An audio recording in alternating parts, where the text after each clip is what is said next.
Assalamualaikum warahmatullahi wabarakatuh. Perkenalkan, nama saya Diva Lailatul Maghfirah.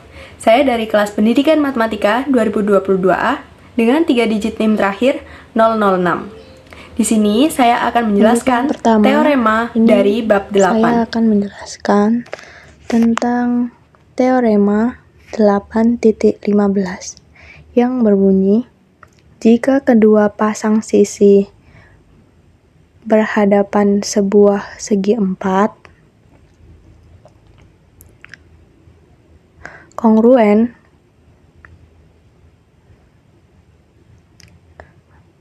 maka segi 4 itu disebut jajar genjang. Selanjutnya, kita tulis dahulu apa yang diketahui. Yang pertama, diketahui garis AD kongruen dengan garis BC. Yang kedua, garis AB kongruen dengan garis DC. Selanjutnya, kita tulis apa yang akan dibuktikan. Jadi yang akan dibuktikan adalah bahwa ABCD tersebut adalah jajar genjang.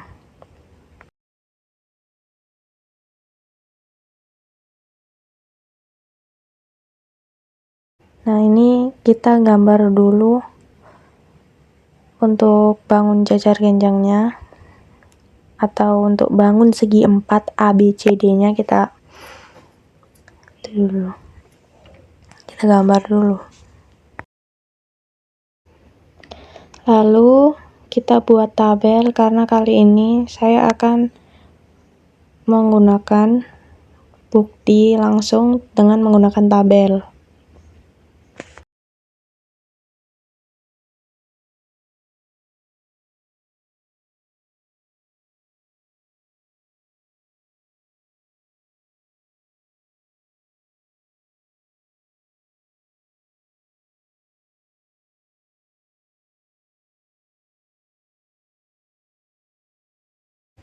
Jadi untuk bukti yang pertama adalah garis AB, itu salah ya, garis AD kongruen dengan garis BC.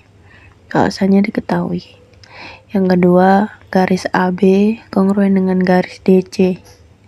Sama, alasannya juga diketahui juga. Nah, di pernyataan yang ketiga, dibuat garis transversal BD. Jadi garis BD itu adalah garis yang ditarik melalui titik B ke titik D, makanya dinamakan garis BD. Alasannya berdasarkan postulat yang berbunyi melalui dua buah titik dapat dibuat tepat satu garis.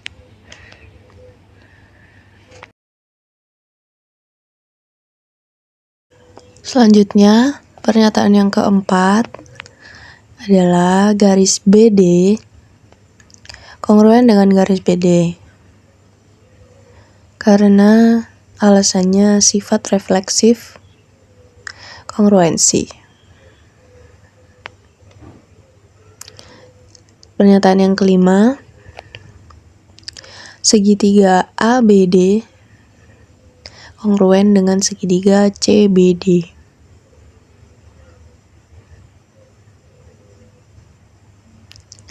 Alasannya karena dari dalil sisi.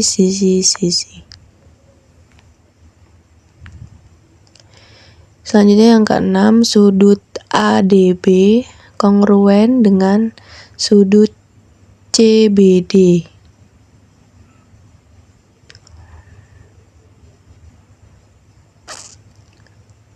Nah, ini alasannya karena definisi poligon kongruensi. Yang ketujuh, garis AB sejajar dengan garis CD.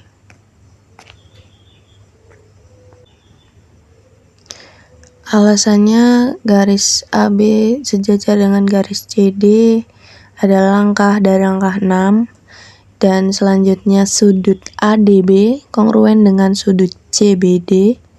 Itu alasannya sama dengan angka 6. Yang ke-9, garis AD sejajar dengan garis BC.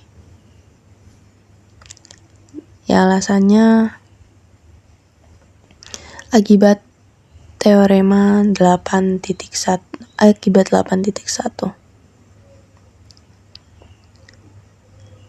Jadi kesesuaian antara dua segitiga kongruen. Dan yang terakhir adalah hal ini terbukti bahwa ABCD, segi 4 ABCD adalah jajar genjang. Selanjutnya, saya akan membahas tentang teorema 8.16. Teorema 8.16 ini berbunyi jika dua sisi sebuah segi 4 sejajar dan kongruen, maka segi 4 itu disebut jajar genjang. Yang pertama, kita tulis dahulu apa yang diketahui. Jadi yang diketahui ini, yang pertama kita pakai bangun RSTU. Jadi RSTU diketahui segi 4. Kemudian garis RS sejajar dengan garis UT. Yang ketiga, garis RS kongruen dengan garis UT. Buktikan bahwa RSTU jajar genjang. Sebelum itu kita gambar dulu bangun RSTU segi 4-nya.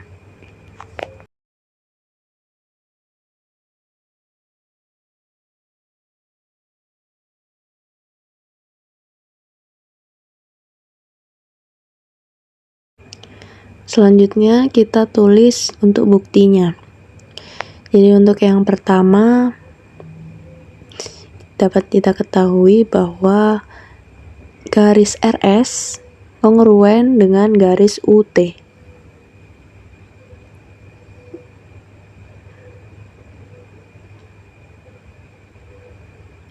Yang kedua, pandang garis RS sejajar dengan garis UT.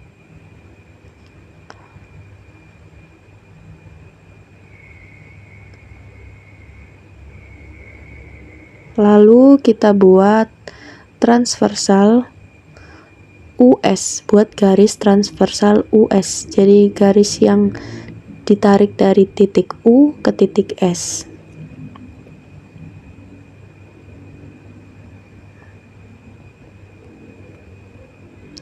Selanjutnya yang ketiga, kita lihat sudut RSU dan sudut TUS adalah sudut-sudut berseberangan dalam.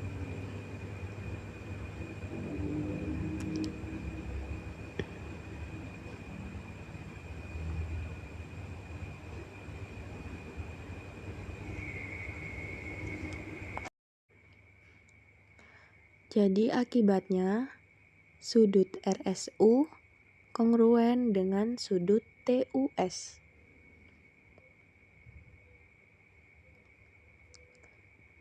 Selanjutnya kita pandang garis US. Jadi garis US kongruen dengan garis US sendiri berdasarkan identitas. Nah, bisa kita lihat bahwa untuk langkah 1 itu kita dapat sisi, langkah 4 kita dapat sudut, dan langkah 5 kita dapat sisi.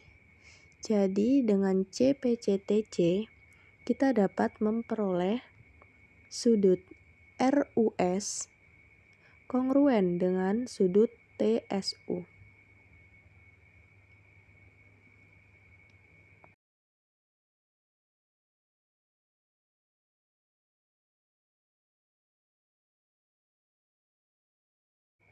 Jadi sudut RUS kongruen dengan sudut TSU seperti yang dapat kita lihat pada gambar ya teman-teman.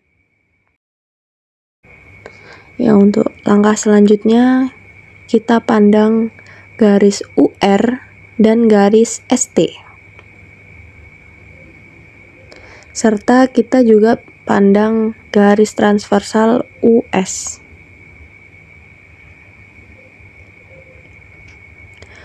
Dan langkah ke-8-nya sudut RUS dan TSU, sudut TSU adalah sudut-sudut berseberangan dalam.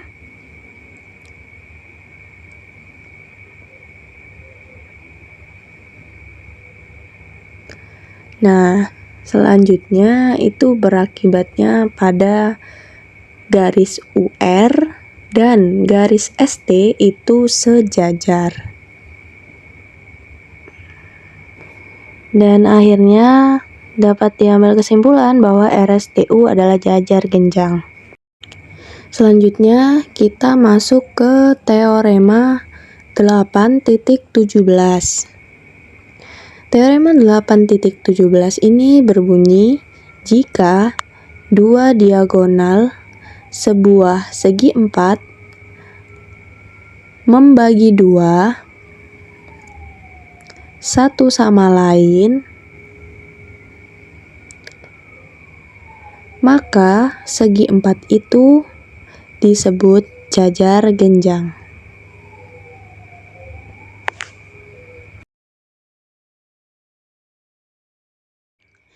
Untuk yang diketahui, di sini kita pakai segi 4 ABCD. Sebelum itu kita gambar terlebih dahulu untuk segi 4 ABCD-nya dan dua diagonal itu membagi sebuah segi 4.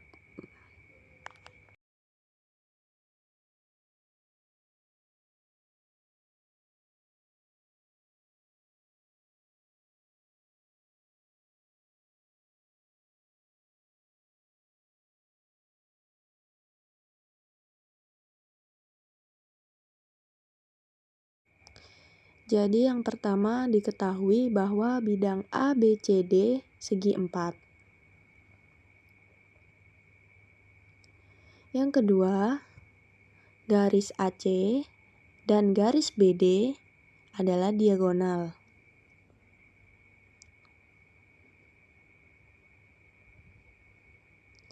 Yang ketiga, garis AP kongruen dengan garis CP.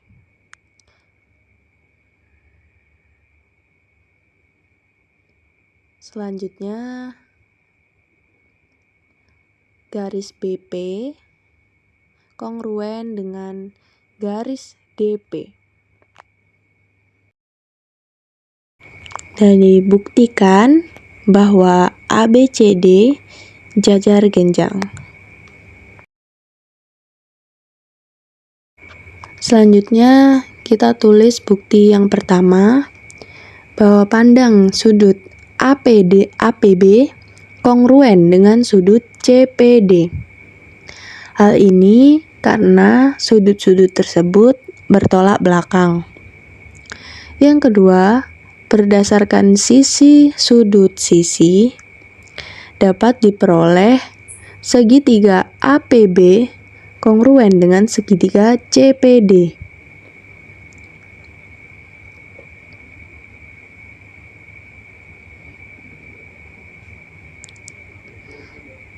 Selanjutnya, untuk langkah yang ketiga, dengan CPCTC dapat diperoleh bahwa garis AB kongruen dengan garis CD.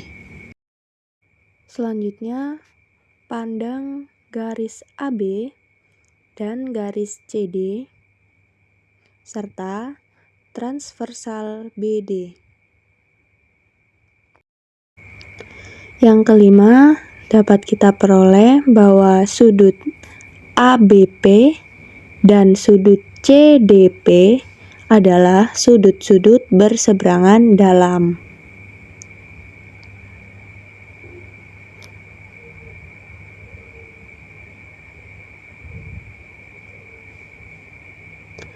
Untuk langkah yang keenam, dengan CPCTC, yaitu segitiga ABP kongruen dengan segitiga CPD, dapat diperoleh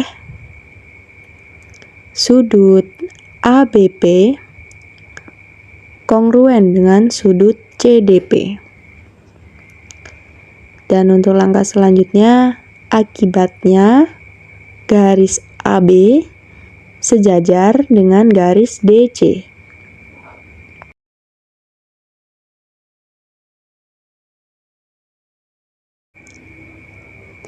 Jadi berdasarkan teorema 8.16, teorema sebelumnya, yang berbunyi, jika dua sisi sebuah segi empat sejajar dan kongruen, maka segi empat itu disebut jajar genjang.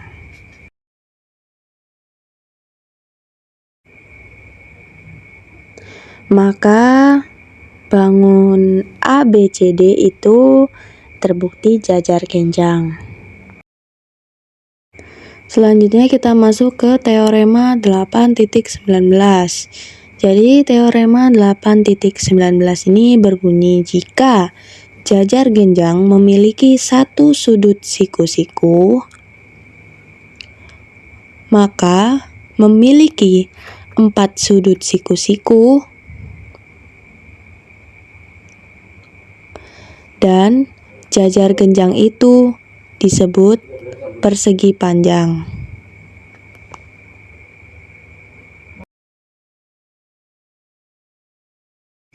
Selanjutnya kita tulis yang diketahui. Yang pertama ada jajar genjang ABCD dan sudut ABC siku-siku.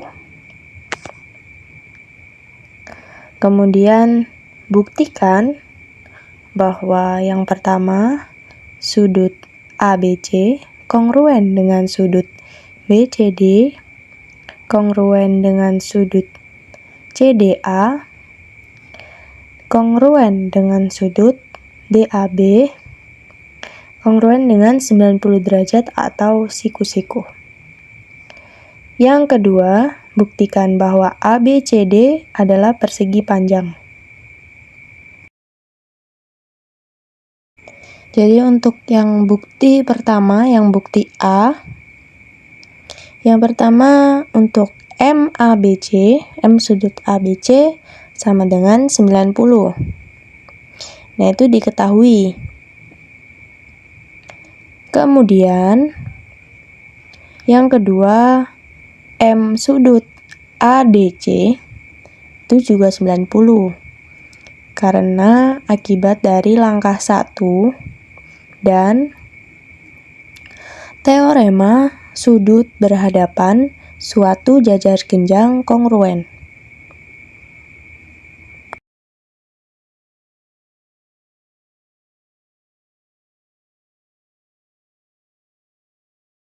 Ya, mohon maaf, ini tadi ada miss sedikit.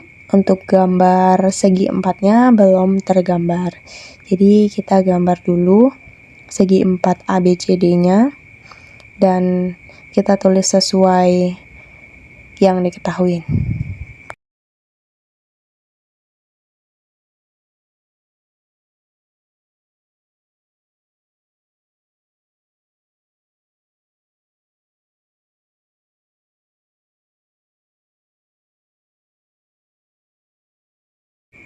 Baik, setelah itu kita lanjut ke langkah yang ketiga.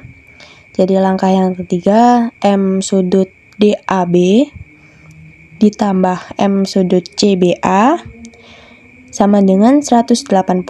Hal ini akibat dari teorema dua sudut berdekatan pada jajar genjang itu saling berpelurus.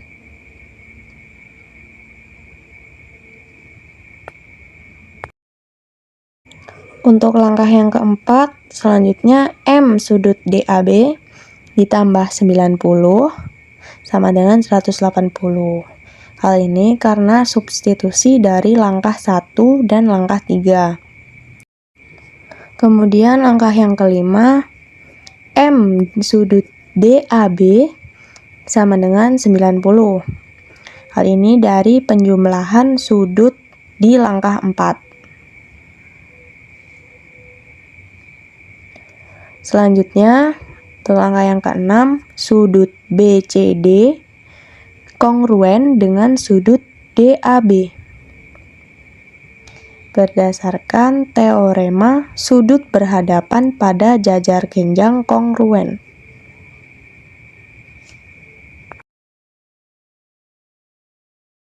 Selanjutnya, M sudut BCD sama dengan 90.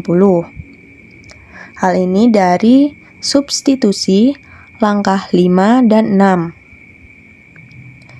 Selanjutnya, kita dapat ketahui bahwa M sudut ABC kongruen dengan M sudut BCD kongruen dengan M sudut CDA dan kongruen dengan sudut DAB, yakni keempat sudut ini besarnya adalah 90 atau siku-siku. Didapat dari langkah 1, 2, 5, dan 6. Untuk bukti yang kedua, kita buktikan bahwa ABCD adalah persegi panjang. Jadi yang pertama kita ketahui bahwa garis AB kongruen dengan garis DC. Hal ini dari definisi jajar genjang. Yang kedua, garis AD kongruen dengan garis BC. Didapat juga dari definisi jajar genjang. Yang ketiga, garis AB sejajar dengan garis CD, yaitu dari definisi jajar genjang. Selanjutnya yang keempat, garis AD sejajar dengan garis BC. Sama, yang langkah ini juga diperoleh dari definisi jajar genjang. Jadi untuk yang kelima, dapat yang diketahui hasil poin A bahwa M sudut ABC sama dengan M sudut BCD sama dengan M sudut CDA sama dengan M sudut DAB atau 90 derajat. Maka dapat diambil kesimpulan bahwa ABCD adalah persegi panjang. Diperoleh dari langkah 1, 2, 3, 4, 5, dan definisi persegi panjang.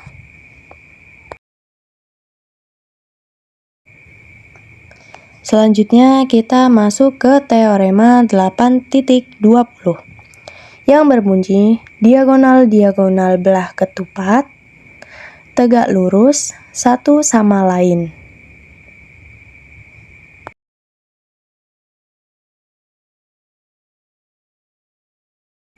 Untuk pembuktiannya, diketahui ABCD belah ketupat. Dan buktikan bahwa garis AC tegak lurus dengan garis BD. Untuk buktinya, kita gambar terlebih dahulu belah ketupatnya.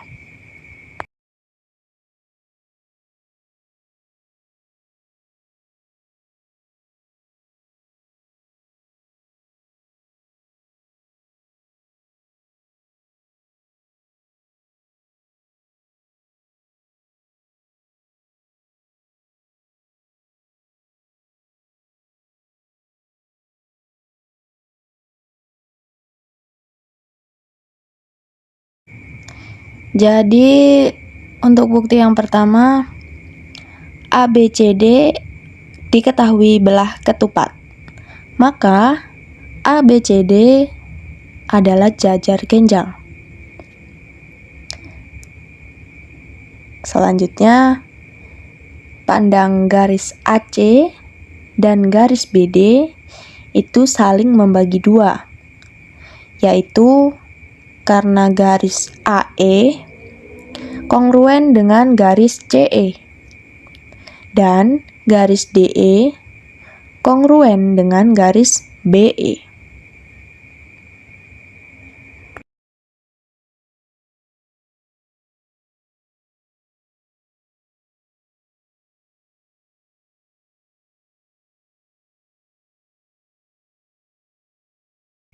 Untuk langkah yang ketiga, garis AB kongruen dengan garis BC kongruen dengan garis CD kongruen dengan garis AD. Hal ini berdasarkan teorema sisi keempat belah ketupat itu sama panjang.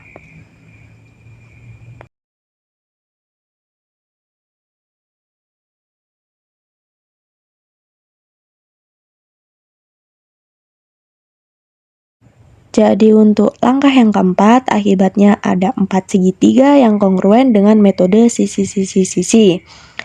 Yang kelima, dengan CPCCC diperoleh bahwa sudut AED kongruen dengan sudut AEB, kongruen dengan sudut CEB, dan kongruen dengan sudut CED. Dan yang keenam, M sudut AED ditambah M sudut AEB ditambah M sudut CEB dan ditambah M sudut CED adalah 360. Sehingga kita bisa simbolkan dengan X. Dengan sudut ini diganti X sehingga 4X sama dengan 360 dan X sama dengan 90. Sehingga AC tegak lurus dengan BD. Selanjutnya kita masuk ke teorema 8.21. Teorema 8.21 berbunyi jika diagonal-diagonal sebuah segi 4 saling membagi sama panjang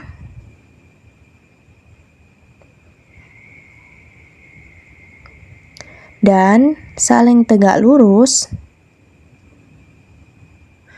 maka segi 4 itu disebut belah ketupat.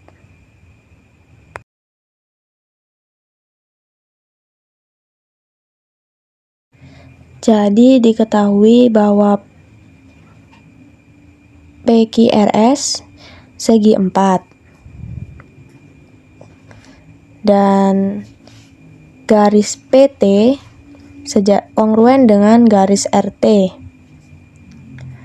Kemudian garis ST kongruen dengan garis QT. Dan yang terakhir, garis PR tegak lurus garis SQ. Lalu buktikan bahwa PQRS adalah belah ketupat. Untuk buktinya, kita gambar terlebih dahulu sebuah PQRS segi 4.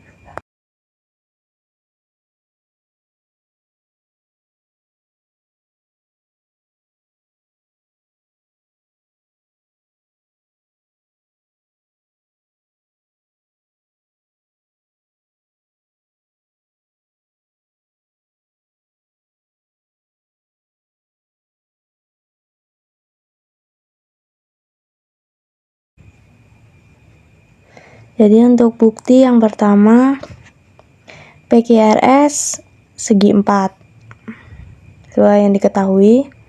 Yang kedua, garis PT kongruen dengan garis RT.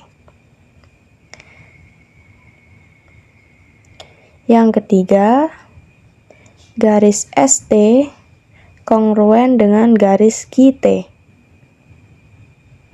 Dan yang keempat, garis PR tegak lurus garis SQ. Nah, ini semua seperti yang diketahui. Selanjutnya, untuk yang langkah yang kelima, kita lihat bahwa sudut PTQ kongruen dengan sudut PTS, kongruen dengan sudut RTQ, kongruen dengan sudut RTS. Diperoleh dari definisi garis saling tegak lurus.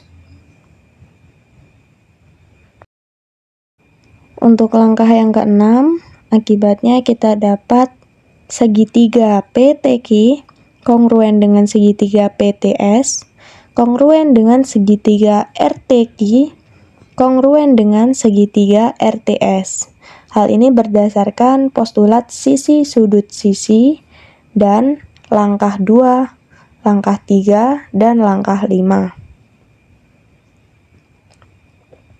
Selanjutnya untuk langkah yang ketujuh, kita pandang garis PQ kongruen dengan garis QR, kongruen dengan garis PS, dan kongruen dengan garis SR. Hal ini didapat dari kongruensi langkah 6.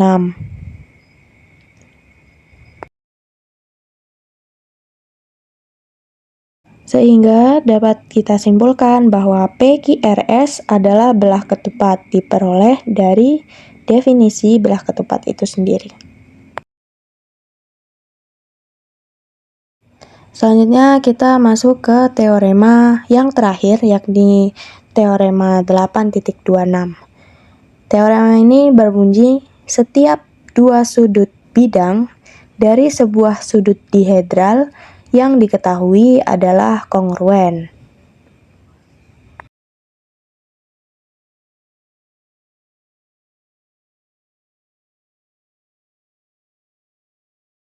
Sebelum itu kita buat dulu bidang 4-nya dan sudut-sudut dihedralnya.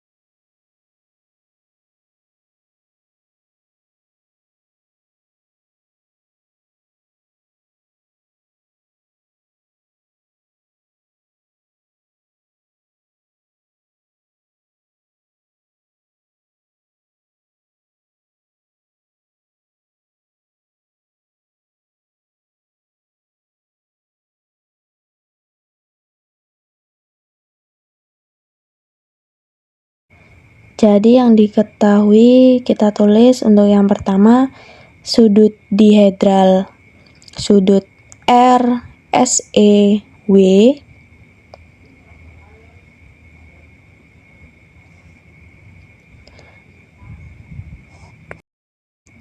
yang kedua ada H dan K adalah titik sudut bidang.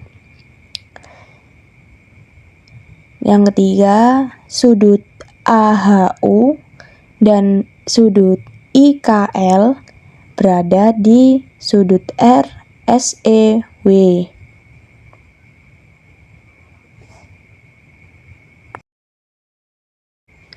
Sehingga kita buktikan bahwa sudut AHU itu kongruen dengan sudut IKL.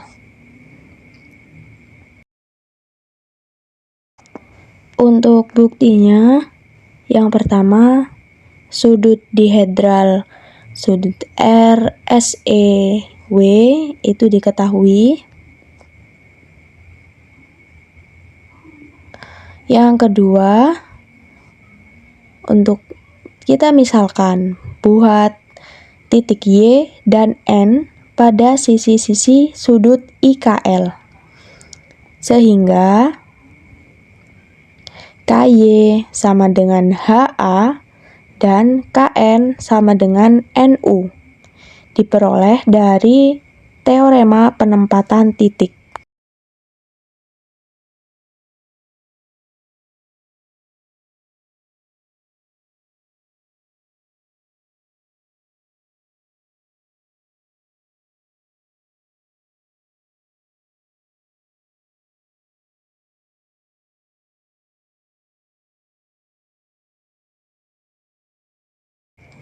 Untuk langkah selanjutnya, kita dapat melihat bahwa garis HA sejajar dengan garis KY berdasarkan teorema 8.2 yang berbunyi, jika dua garis sebidang dan keduanya tegak lurus pada garis sama, maka garis-garis itu sejajar.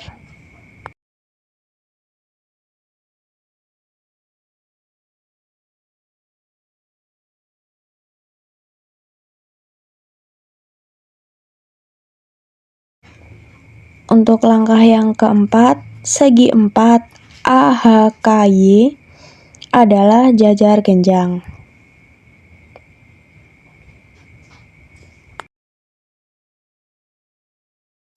Ini diperoleh dari teorema 8.16.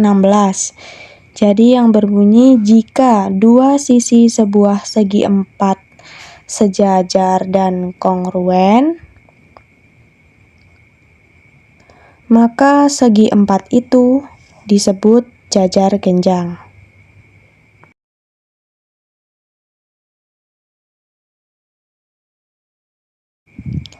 Selanjutnya, bisa kita tulis bahwa garis AY sejajar dengan garis HK dan garis UN sejajar dengan garis HK. Dua ini diperoleh karena AY sama dengan HK dan UN sama dengan HK.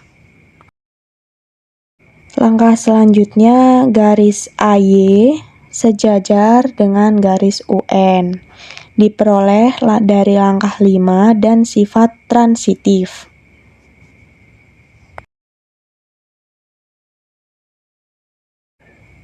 Untuk berikutnya, langkah yang ketujuh, diperoleh bahwa segi 4 AYNU adalah jajar genjang. Hal ini sama seperti langkah yang keempat, diperoleh dari teorema 8.16. Untuk langkah yang ke-8, dapat diambil bahwa segitiga AHU dan segitiga YKN itu kongruen, diperoleh dari teorema sisi-sisi-sisi. Yang ke-9, sudut AHU kongruen dengan sudut YKN akibat dari langkah 8 dan kongruensi sudut.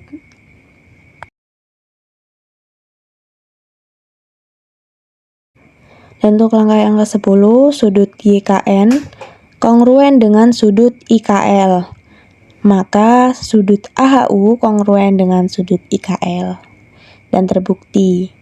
Sekian dapat saya sampaikan. Wassalamualaikum warahmatullahi wabarakatuh.